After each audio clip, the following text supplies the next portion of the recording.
Hello everyone. It's Ngozi and welcome back to Ejima. All right, so in today's video, I'm going to be discussing why everyone is moving to Texas, okay? It seems as if Texas as a state is becoming very popular. I, Ngozi, moved to Houston, Texas last year, and I have a few videos talking about, what I wish I knew before moving to Houston. Houston is not what you think it is. Just really giving some insight on my experience being here for a year and a half. I have those linked below, and you can also check out my Houston, Texas playlist. But in this video, I'm going to be talking more broadly about Texas, okay? I'm in Houston, fourth largest city in America, but Texas is huge, and it seems as if people are coming here very quickly. If you enjoy content like this, make sure you are subscribed to our channel and have notification bells on when we go live or we post new videos. Let's get into it.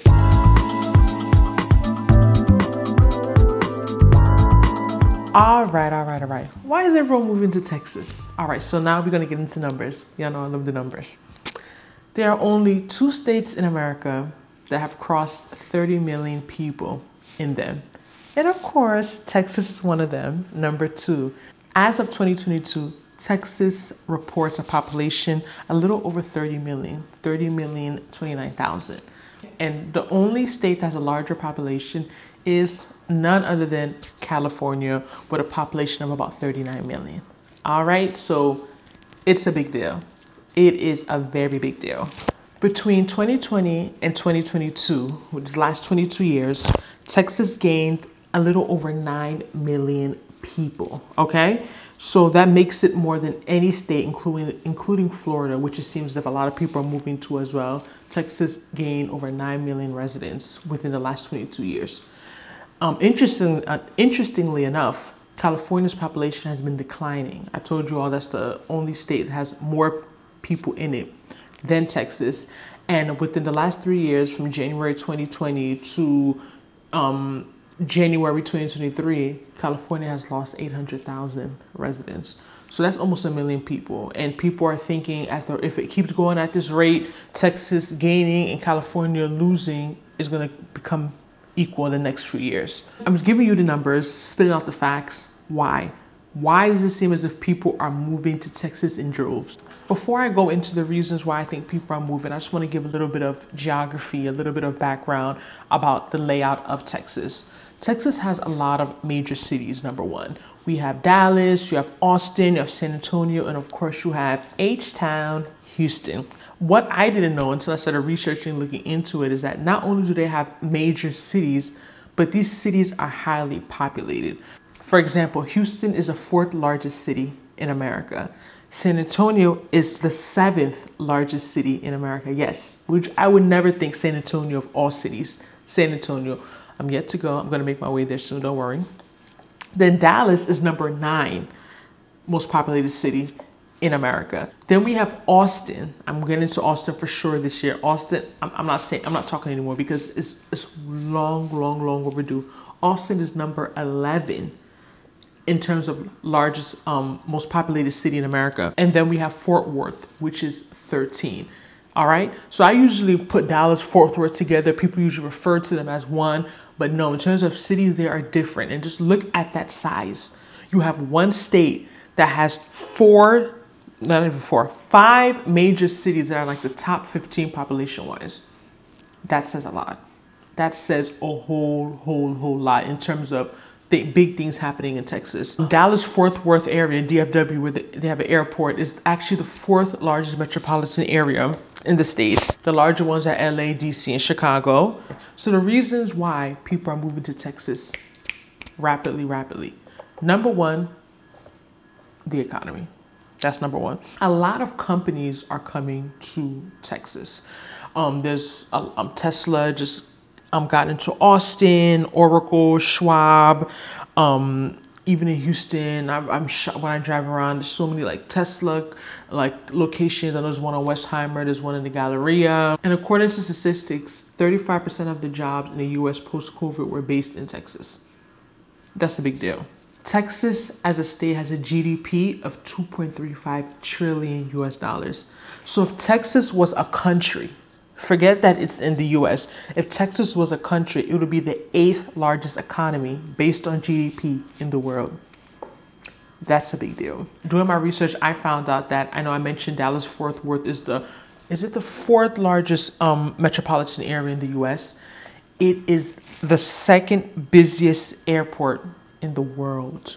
Not in America, but in the world. Let me Google real quick the busiest airport in the world, because I want to know. So I just checked and it had ATL as number 1. Atlanta Hartsfield. That's interesting. Busiest airport in the world. I'm going to ATL this weekend. That's, you know, I love learning. There's so much things you don't know. So number 2 is Dallas-Fort Worth. And let me tell y'all, I went there. I have never flown. Actually, I have flown into there once last year for work. And I'm like, this airport is pretty, you know, it's massive. But then I was just like going in and out. I dropped my sister off last year after a wedding we went to in Dallas. And just to enter that airport, y'all, oh my gosh, I felt like I was going to like somewhere like it was just a lot. They have like all these lanes you have to go through, like secure, like it was just so much going on. I'm like, wow, like this airport, this is serious. American is their hub, so a lot of American flights go through there. But yeah, things like that definitely, you know, bring jobs and help the economy of any state. Number 2 is cost of living. All right, I'm not going to sit here and say that Texas is one of the cheapest states in America to live in, because it's not. To be honest, I'm going through a list. You have number 1, Mississippi. You have like states like Alabama. But let's be real. No offense, no shade, because you know on the internet people start getting real sensitive. If that's your home state, we represent. I'm from Jersey. We represent. But when people think of places to move, let's be real. I don't think people are looking at Mississippi. That's just. It is what it is. That's just not on the top of their list. I think most people there are probably people that have lived there their whole lives. It's probably a great state, has some nice people, some great food, but it's not what comes to people's minds for various reasons, okay? The cost of living in Texas is 8% lower than the national average, all right? And a big thing is there is no state income tax, y'all. People that don't know, or who are used to paying state taxes may think that this is it's not a big deal. But I'm telling y'all, when I moved here last year from New Jersey and I switched over and I saw a difference in my paycheck, I was like this. Like, I was in shock. Like, you used to paying those taxes and you come somewhere, because there's only about 8 states, I believe Florida is one of them, that don't pay state income taxes, and it's a big difference. It could be a couple extra thousand, $4,000, $5,000, $10,000 a year, depending on how much you make a year. And with this economy, every dollar helps. Every dollar goes a very, very, very long way. Okay. There's also no capital gains tax, which is a big thing, you know, for people that are in that moving money that way. It makes a difference at the end of the day. And for the most part, houses are pretty affordable. I know property tax is something people always talk about, specifically in Houston, about it being high relative to, you know, cost of living and everything. But in terms of average home prices, it's way below the median right now. So it's much lower. As of June 2023, the average home price in America is at $410,000. And in Texas, the average home price is $305,000. So that's over $100K cheaper than the median. That's a big deal. That's a big deal. There's a lot of land. People are building new builds for 300,000, 4 bedrooms, you know, 3 baths. Like, from where I'm from, that's not a thing. Up north, New Jersey, that's not a thing. So it's a big deal. I know a lot of people who maybe were renting or living in apartments in a more expensive city are able to come to a part in Texas, buy a home, a big home, you know, have a lot of space, a big backyard, big front yard for what they wouldn't even imagine they would never be able to do.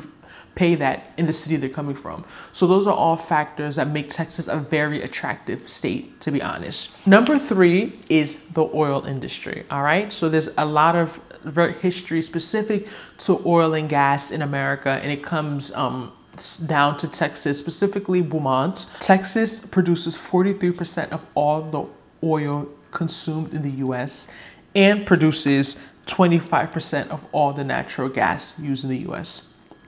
That's a big deal.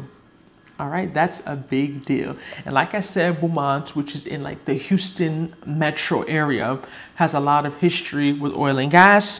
In 1901, the oil fields were discovered, and you know, it put Texas, Houston area specifically on the map. Globally, Texas is the 4th largest producer of natural oil and gas, all right?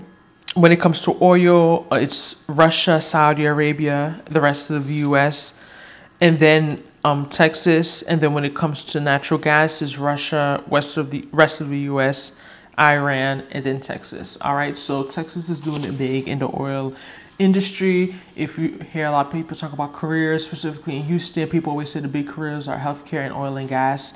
And it makes sense because if we're producing 43% of US oil and 25% of their natural gas, like there's jobs here in that sector.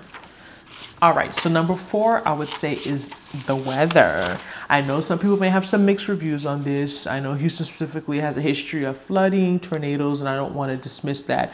But, you know, those are things that don't occur as frequently. But I'm talking about on the day-to-day, most of the time in Texas, most parts is pretty warm, all right? We do get snow more up north. Amarillo gets a little bit of snow, but for the most part, Texas has an average of about 200 sunny days a year. And compared to a lot of places, that's a lot. All right. Yeah, it does get a little cold. It's not 100 degrees every day right now. August, it's really been hot. July was hot. June was extremely hot compared to normal. There was a lot of records broken, but it does get cool. It's about to start cooling down September, October. But for the most part, even when it gets cool, the sun is always out, and I love having the sun out. I have a tan on my arm from going to Galveston like a month ago. I don't know if you all can see it. Yeah, right here. I'm trying to get rid of it. This is sad. It makes 4 weeks, so I don't mind that sun. I came from somewhere that was very cold. I don't like being cold. I don't like snow. I like the heat. It makes me want to go out. It makes me social. It makes me want to be outside. When it's cold, I don't want to go anywhere. So I think the climate is a huge selling point. And last but not least is diversity. All right, Texas is a state that I believe welcomes a lot of people from different places. In Houston alone, there's 145, documented languages spoken in just one city within Texas. That says a lot. I say it all the time. If you watch my videos, I can eat almost any food in the world in Houston alone. So diverse, people from all walks of life. Is something you don't want to take for granted. I came from a very diverse place as well, so it was something that was important for me when making the decision of where I wanted to relocate. So according to World Population Review, Texas is the 2nd most diverse state in the US and is preceded by no other than California. California is our competitor. Texas is competitor. Don't worry. But yeah, so if diversity is something that's important to you, like it is for me, it's something people do keep into consideration when moving, depending on if you want to go to a more somewhere more, outskirt like Lubbock, or you want to be in one of the major cities, the Triangle, whether it's Austin, Dallas, San Antonio, Houston, you're going to find it. All right. It's there, it's accessible somewhere or the other for the most part. And, that's something that not everyone can boast of in certain states within America, just based on geography, history. Some places are just not as diverse as others. It is what it is. But I listed 5 reasons why I personally believe everyone's moving to Texas. And if you're considering moving to Texas and these things are important to you, let me know down below in the comment section. If you enjoyed this video, don't forget to give it a thumbs up, like this video, and please subscribe to our channel. And I'll see you in our next video. Bye.